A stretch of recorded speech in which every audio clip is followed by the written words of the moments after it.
Good morning. Will the candidates for the bachelor's degree from the Charles H. Lundquist College of Business please rise and remain standing until their degrees are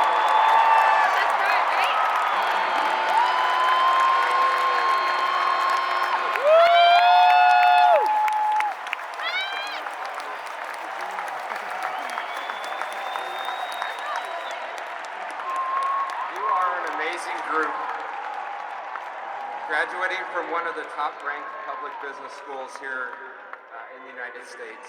And on behalf of the faculty and staff of the college, I just want to tell you that as students, you have been, and as alumni, you will be the heart of our college. We can't wait to see what you achieve as tomorrow's business leaders. President Schultz and Provost Long, the qualified candidates before you are now presented to receive the appropriate business degrees. Go Ducks!